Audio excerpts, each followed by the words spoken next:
Welcome to the Clinical Podcast Series brought to you by the American Academy of Optometry Foundation and the Anterior Segment Disease Care Channel.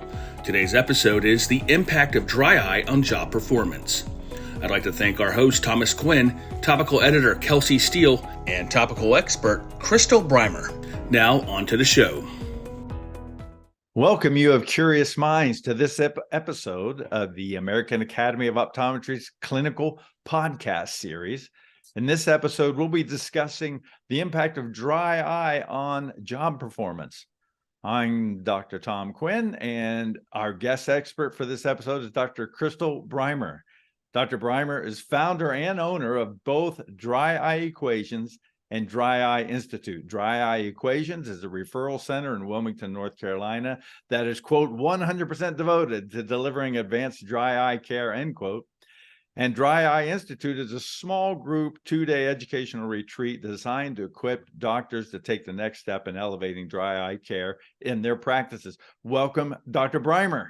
Well, thank you, Dr. Quinn. It's a pleasure to be here. It's great to have you. You bet, Crystal. You are the perfect person to discuss this topic, work-related burden of dry eye. This was a paper that was published by Morthen et al. In the January 2023 issue of The Ocular Surface. So let's start off with what's the purpose of the study described in this paper?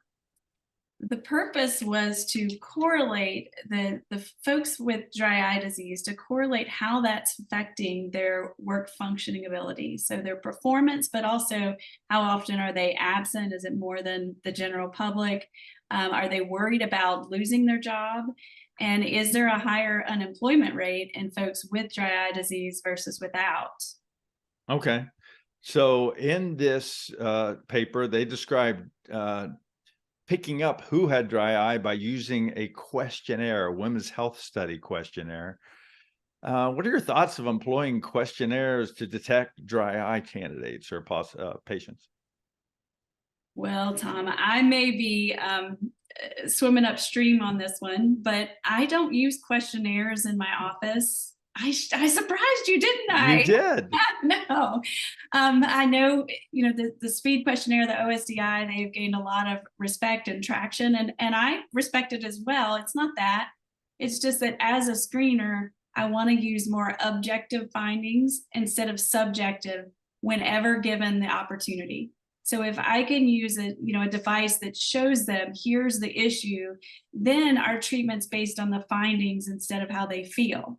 Now, with saying that, I will also say if you don't have that, then yes, questionnaires are wonderful to identify, especially in a busy primary care practice.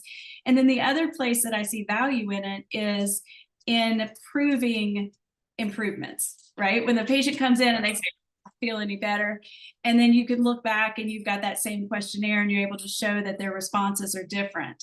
So while I don't use a formal questionnaire, of course, we have our chief complaint and we ask them to number it on a scale of 1 to 10.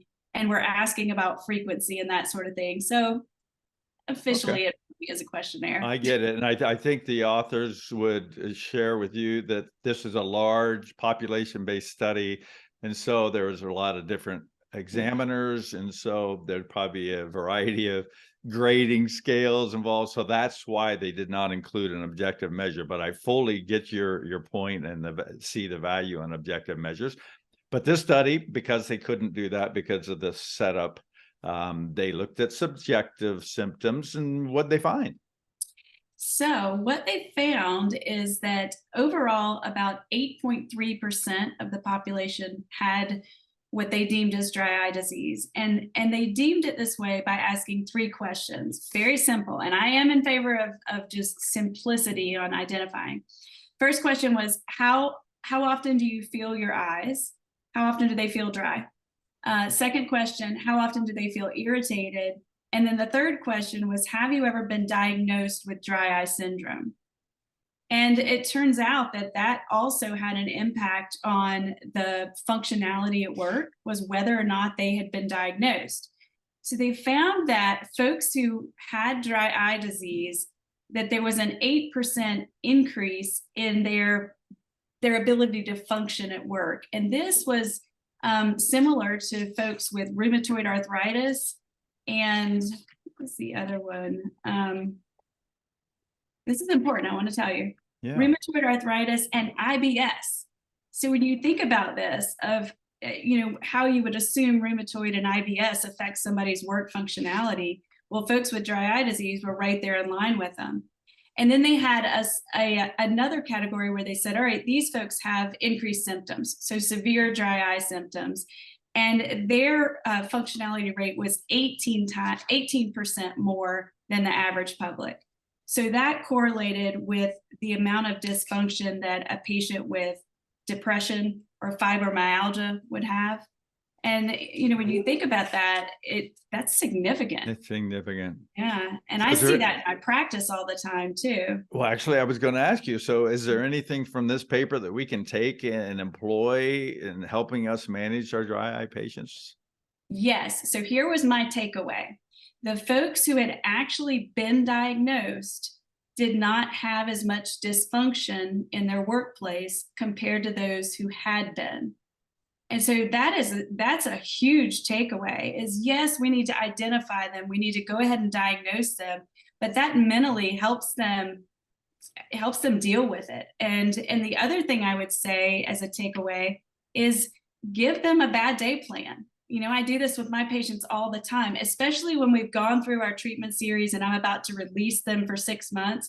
I write it in the chart and I print it out for them. Here's your bad day plan. This is what you do first. This is what you do second. This is what you do third. If that doesn't work, call me.